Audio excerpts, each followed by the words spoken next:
Boboiboy Barajo episode 3 serasa episode final. Oi, apalah ini Ci? Oke Ci, seperti yang kalian tahu, kemarin Monster menayangkan Boboiboy Barajo episode 3. Kalau kamu belum nonton, langsung tonton aja Ci. Soalnya Boboiboy Barajo episode 3 Absolute Cinema. Apalagi ketika momen Boboiboy Vision es gelut, aku sampai lupa kalau yang sedang aku tonton adalah animasi series dan bukan animasi movie. Apakah kamu juga merasa hal yang sama Ci? Coba sampaikan perasaanmu setelah nonton Boboiboy Barajo episode 3 di kolom komentar.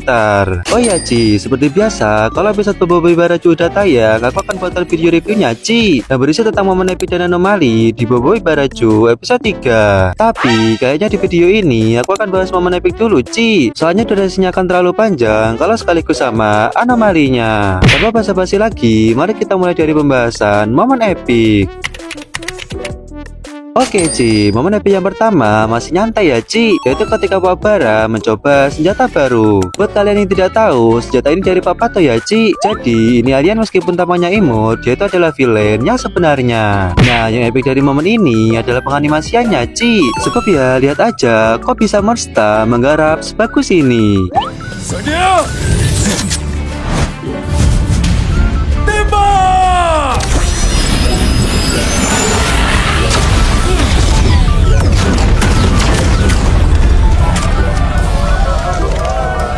Oke Ci, momen epic yang berikutnya adalah ketika diskusi. Sebab siapa sangka momen diskusi aja juga dibikin se-epic ini sama Monster Ci. Mana konsep diskusinya dibikin kayak hologram, jadi makin ada parah dan Absolute Cinema. Baik.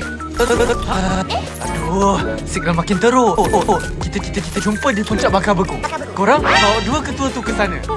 BTW, di momen ini ada anomalinya ya Ci. Nanti aku bahas di segmen anomali. Oke Ci, momen yang berikutnya sebenarnya nggak terlalu epic Ci. Tapi dari momen ini akhirnya kita bisa tahu bukti apa yang sebenarnya ingin disampaikan Feng. Ya, benar sekali. Gambar Panglima Perapi dan Mas Mawais yang tengah berdamai. Sebab ternyata perdamaian mereka diketahui oleh Totoroka. Makanya Feng ingin mempertemukan Buah Bari dan Salju agar Totoroka bisa menjelaskan. Oke Ci, momen yang berikutnya juga nggak terlalu epic Ci, yaitu ketika Papa Sula dan Chobo terjatuh ke ruangan rahasia. Nah, meskipun nggak epic, tapi momen ini menarik Ci, sebab robot-robot yang awalnya diam di kapsul, mereka mulai bergerak karena ada suara jalankan tugas. Dan ya, itu adalah suara Papa Pato Ci.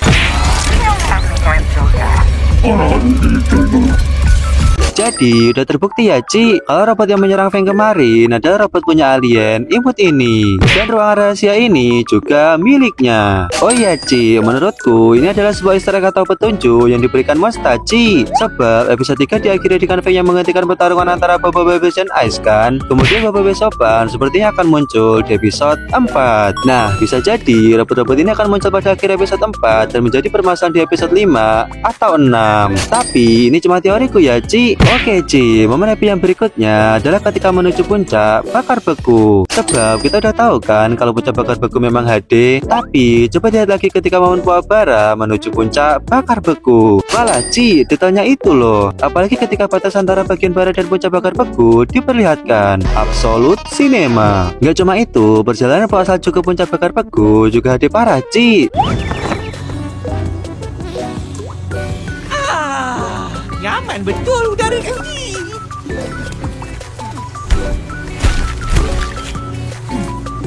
Kalau betul apa yang kamu semua katakan. Beruntung betul Tuan Gaduh. Masa saya kecil-kecil dulu, gunung ni bukit je. Oke Ci, momen yang berikutnya adalah momen yang hampir sama dengan komik Ci, yaitu rencana mempertemukan Buah Barat dan Salju. Awalnya aku mengira kalau Feng yang punya rencana untuk mendamaikan dan mempertemukan Buah Barat dan Salju. Tapi siapa sangka ternyata Feng cuma memiliki rencana untuk mendamaikan. Sedangkan untuk rencana mempertemukan itu adalah ide Kuali yang seperti di komik, yaitu dengan cakap kalau ada senjata rahasia di puncak bakar beku. Oke Ci, momen yang berikutnya adalah easter egg lagi Ci, yaitu ketika Kuali tiba-tiba membuka buku resepnya dan cakap tentang fusion Boboiboy. Nah, easter egg-nya adalah ketika Kuali cakap Black sama Ice jadinya Frostfire. Solar sama Duri pula jadinya Sorry. Kalau solar campur Apa kau buat tu belanga? Pelanggar? Tak ada apa-apa lah. Dari situ ada dua kemungkinan, Ci. Antara Kuali mau cakap Solah dengan Halilintar jadi Supra, atau Solah dengan Taufan jadi Sopan. Tapi ini cuma teoriku ya, Ci. Oke, Ci, momen happy yang berikutnya udah pasti adalah ketika Buah Bara dan Salju bertemu. Sebab momen yang muncul di trailer dan di promo episode kemarin akhirnya dimunculkan juga pada episode ini, Ci. Ya, benar sekali, yaitu ketika Panglima Yanari menantang Mas Gaduh untuk melakukan Duel of Honor. Dari momen ini kita akhirnya juga bisa tahu kalau Duel of Honor ternyata adalah duel 1 lawan 1 yang hanya bisa berakhir apabila tersisa satu orang juara saja, atau bisa dibilang lawannya terluka parah atau bahkan meninggoy. Duel of Honor. Itu tradisi pertarungan 1 lawan 1 antara wakil dari Buah Bara dan Salju. Apabila Duel of Honor bermula, perlawanan hanya boleh dihentikan apabila 3 seorang juara saja dalam arena tu. Oke, Ci, momen happy yang berikutnya adalah ketika Bobo Beyblade dan Ice masuk ke dalam arena. Sebab setelah mereka masuk ke dalam arena, Duel of Honor dianggap dimulai, Ci, sehingga arena pertempuran bereaksi dan mulai bersinar. Setelah aku perhatikan lagi, ternyata detail arena ini emang epic banget sih, Ci. Ada perisai pelindung yang mengelilingi arena, dan di samping kanan dan kirinya ada logo Buah Bara dan Salju. Kamu nyadar gak, Ci, sama momen ini? Coba sampaikan di kolom komentar.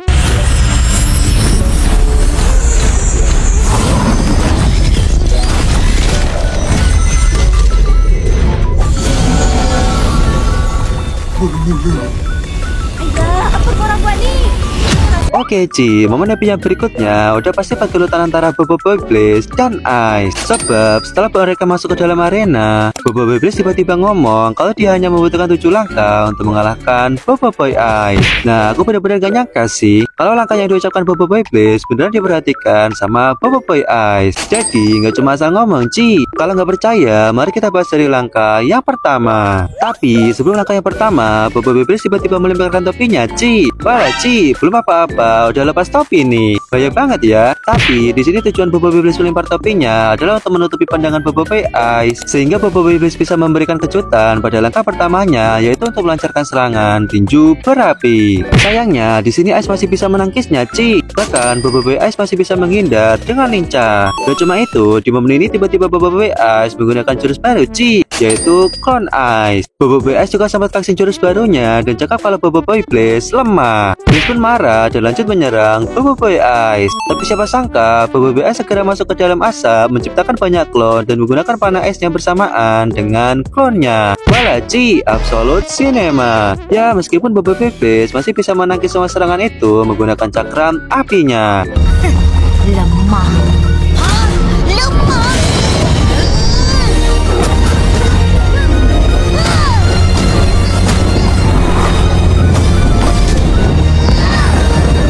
Bukan je lemah, tapi lembab. Parah betul.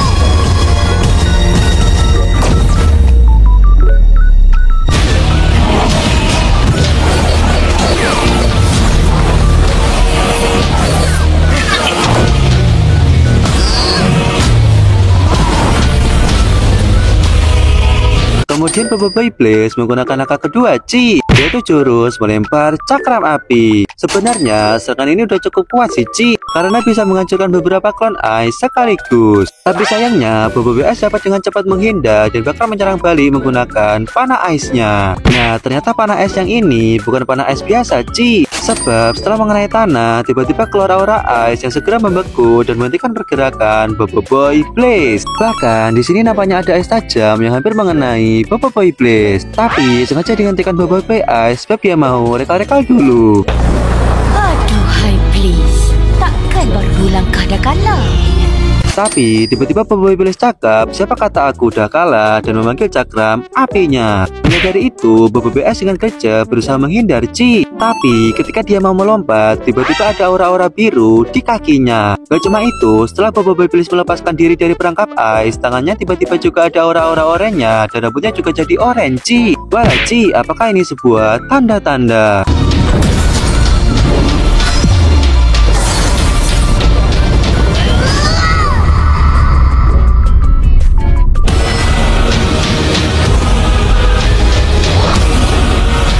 Langkah Boboiboy Blaze yang berikutnya dengan menggunakan jurus semburan api, Ci. Meskipun Boboiboy Ice berhasil menahan serangan itu menggunakan dinding ice-nya, tampaknya serangan Boboiboy Blaze yang hampir kerasukan kesadaran elementalnya menjadi lebih kuat. Buktinya, serangan Blaze bahkan bisa menembus perisai yang melindungi arena, Ci.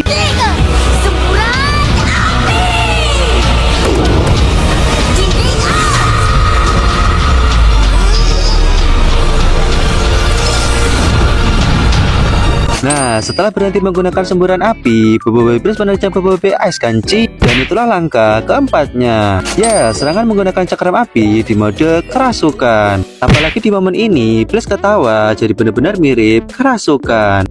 Oi, apalah ini, Ci? Nah, setelah terhempas karena serangan Blaze, akhirnya Ice juga hampir kerasukan nih, Ci. Rambutnya berubah jadi abu-abu. Dan kalau kalian nyadar, di sini Ice jadi kuat banget lah, Ci. Masa Ice bisa dengan mudah menangkis cakram api Blaze sampai terlempar jauh. Bahkan cakram kedua Blaze juga Ice hempaskan bersamaan dengan Boboiboy Blaze. Walah, Ci, kok bisa jadi spot ini ya Boboiboy Ice? Setelah itu Ice menggunakan panahnya untuk menyerang Blaze, Ci. Nah, Blaze berhasil menghindarkan, tapi di sini ada yang unik sebab di tangan Blaze seperti ada bola api yang dia gunakan untuk menambah kecepatannya. Tiba-tiba Boboiboy Ice menghilangkan panah Ice-nya dan bertanya mana langkah kelima Boboiboy Blaze.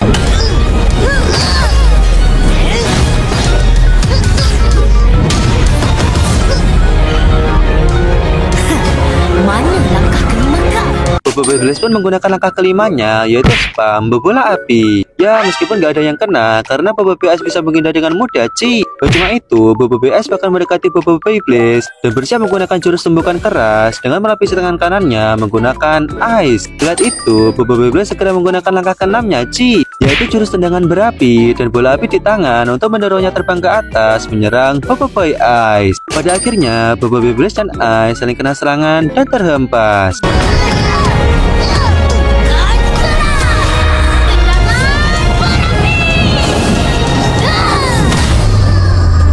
Menurutku, momen ini epic banget sih, Ci. Sebab setelah terhempas, topi Blaze dan Ice juga terlepaskan. Nah, di sini akhirnya kita tahu kalau ternyata rambut Boboiboy Blaze sudah menjadi sangat oranye dan rambut Boboiboy Ice sudah menjadi sangat putih.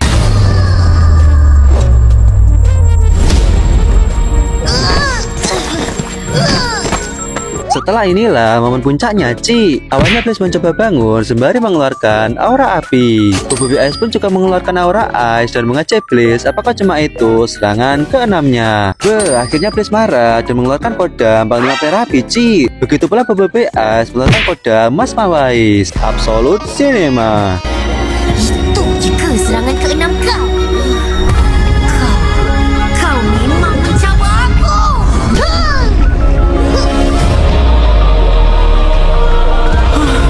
Itu kau fikir kau tak mencabar aku. Aura Wairapi. Nah, akhirnya tiba saatnya untuk Boboiboy Blaze mengeluarkan langkah terakhir atau langkah ke-7, Ci. Blaze dan Ice kemudian bersiap untuk menyerang, tapi tiba-tiba Feng malah datang dan melemparkan alien batu untuk menghentikan Boboiboy, Ci.